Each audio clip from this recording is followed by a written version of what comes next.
Hey traders, Jason here from Leavitt Brothers. In today's video, I'm going to talk about managing trades with the MACD and MACD histogram. Okay, I'm a price action trader.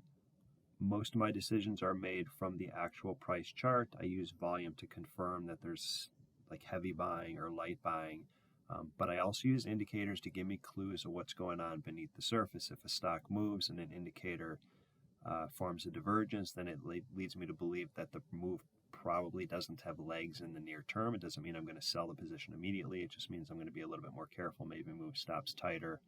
Maybe I'm going to take profits and then look to buy a dip. Okay, so this is how I use MACD and MACD histogram to manage some trades. So I'm going to flip through some examples with daily charts and I'll talk through them. All right, so here is APPN. Okay, and this is a stock that we've traded at Leavitt Brothers. You can see there was a breakout over here. Okay, stock moved up, broke out here, and you can see big volume here. So you see big volume here, big volume here. So everything is nicely supported.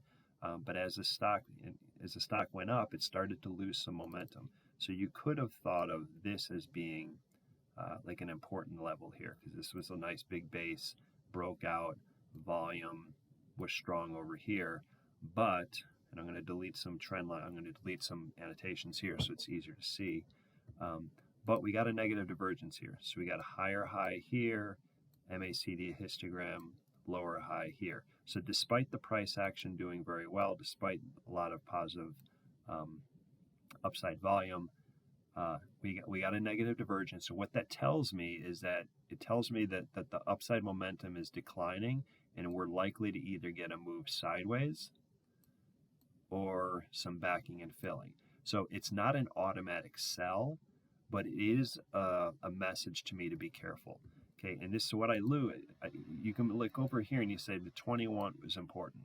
Okay, the 21 was important here, the 21 was important here, and then the 21 was resistance here. So when we get a negative divergence here, normally I would say like, hey, let's keep riding this up as long as the 21 holds. I'm gonna hold. But when you get a negative divergence, okay, let me get rid of that. When I get a negative divergence up here, and I know that the price is probably not going to go up further, I got to ask myself, do I really want to hold through a dip that goes that much? And the answer is no. So the negative divergence tells me that momentum is declining and I should probably take profits and then look to re-enter. And as you can see, that was a good idea because it came down at the 21, found support, and then it broke through. Okay, let's look at another example. So here is Big C, another one that we traded at Leavitt Brothers. Kind of a messy base, not that great. You can draw a trend line here and say it's got, broke out, got some decent volume over here, got some strong volume over here. So as you can see, it moved up, it found some support at the 21, found some support at the 21, moved sideways here. But as you can see, let me delete that last one. As you can see here, as the stock moved up here, we got a negative divergence here, which led to the stock moving sideways. Okay, and this is when we profiled it at Leavitt Brothers as a breakout from here. But then, I'm going to delete some trend lines here. Okay, but then what we got is we got a breakout, which was nice, and you got volume here, but the divergence stayed in place. There was no increase in momentum over here. So that told us to be really careful. So instead of putting a stop in place, down here at the 21, because the 21 supported the stock here, the 21 supported the stock here. Instead of putting a stop in below the 21, perhaps put a stop in below like a previous low, like right there. Okay, so again, I'm going to play the breakout. Volume looks great. So as far as the price and volume action, everything looks good. But the divergence tells me there's a chance that the upside doesn't develop and it's going to do some backing and filling. So instead of having a loose stop underneath the 21, I'm going to have a tighter stop either under the 8 or under a previous low. Okay, here's Datadog. This is another one we played at Leavitt Brothers. Okay, stock formed, a decent base here. You can say it broke out here. Volume was really strong over here. We have another resistance line over here. Okay, but what we have here is we have a divergence. you can see, lower high there, higher low is obviously there. So I'm looking to play a breakout, but I'm also thinking in the back of my mind that it might not go far. Okay, it could work, but it's got to work quickly. It's a type of stock, it's a type of trade that I have very little tolerance for. It's either got to work or I'm out. Okay, because I know that I'm entering a stock where there's a negative divergence playing. I'll play it. Okay, but again, I have zero tolerance for letting it go against me. It either works or it doesn't. In this case, it didn't. It moved up a little bit, didn't follow through much. And as you can see, the MACD over here, let me redraw that. MACD over here crossed down, and as you can see, the stock is basically just moving sideways. Okay, so I liked the price action, but the MACD divergence told me that there was a pretty decent chance the stock wasn't going to develop some upside momentum. Okay, here's Frog. Stock, broke down. If I go back in time, we got trend lines here. Stock broke down, gap down. Moved down, gap down. Lots of volume. That was the bottom. It moves up, as you can see here, comes down, tests the 21, bounces, forms a resistance level here, and then gaps up. So over here, it's starting to look pretty good. Okay, it's trading above its 8 and 21. It's volume was really good on that gap up. It's consolidating here. It looks like a move up is possible. Okay, except you have a negative divergence forming. You have a higher high here. You have a lower high here. Okay, so that tells you maybe we need some extra time to move sideways to allow this divergence to work itself out, and then maybe we'll play it somewhere over here instead of playing a breakout over here. So the chart looks great, but the MACD tells us maybe the timing is off. And as you can see, the stock actually it didn't just back up and allow the indicator to reset. It actually dropped. We got the MACD crossed down. It dropped, consolidated, and then dropped further. Okay, so if you notice this pattern right here, and you're thinking like, hey, this thing just broke out on strong volume right here. It's consolidating. I'm looking to play this. You're getting a warning from the MACD histogram that if this works, it's got to work immediately, or else you should have no tolerance whatsoever for a pullback. Don't wait for it to drop all the way to the 21. You should be out immediately. Okay, still playable, but your stop needs to be really tight. Here is Fisker. It's another one that we played at Leavitt Brothers.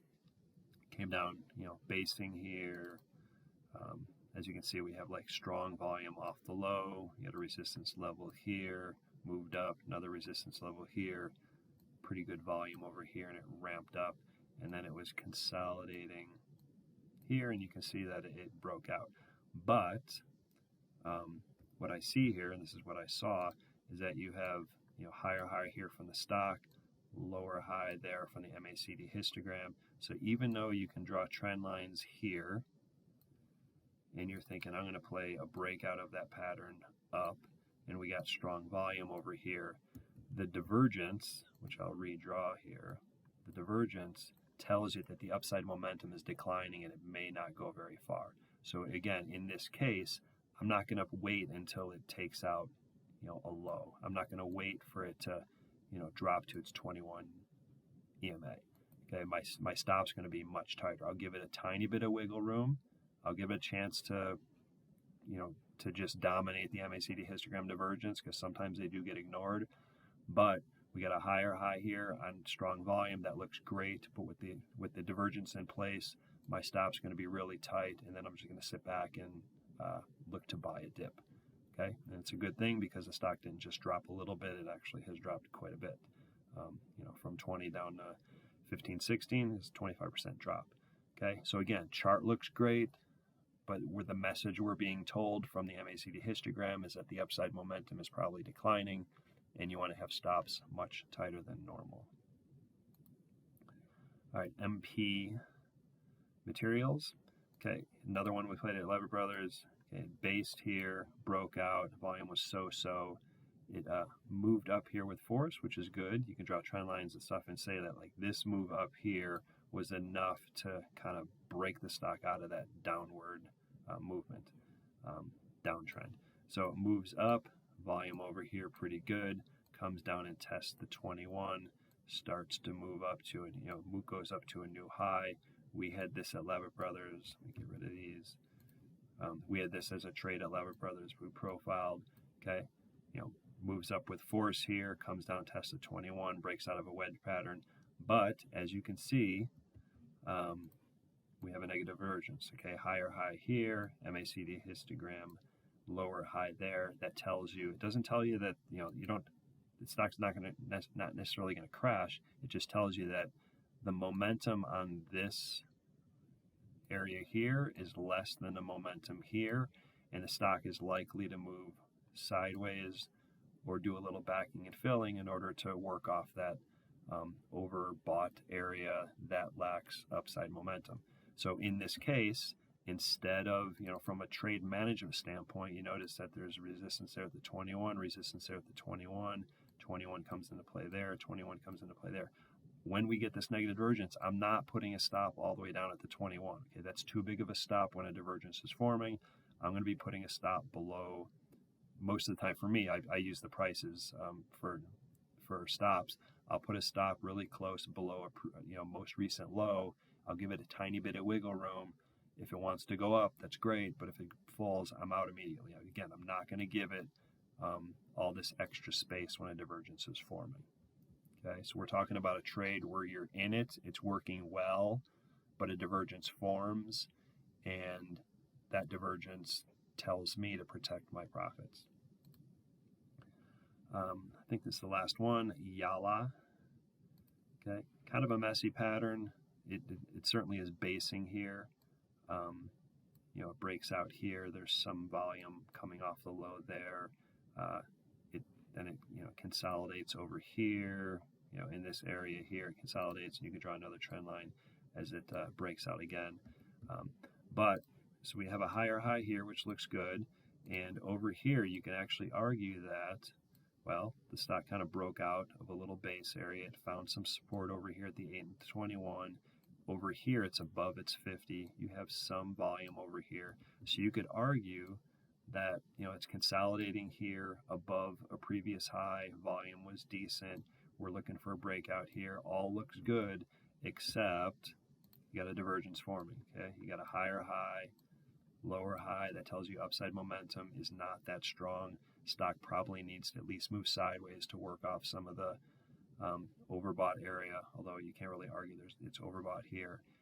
And then maybe you get a chance to play it at another time. And what happened is it just fell apart. Okay, so even a stock that you kind of like, okay, you're looking at it over here, like forget, you probably didn't play it over here.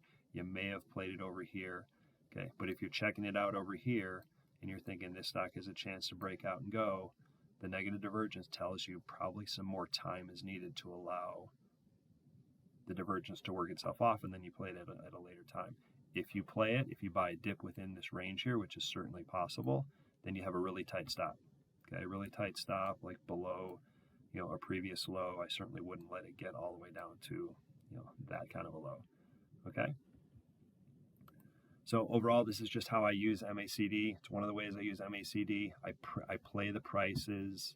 I play the price chart. I want volume to confirm what's going on.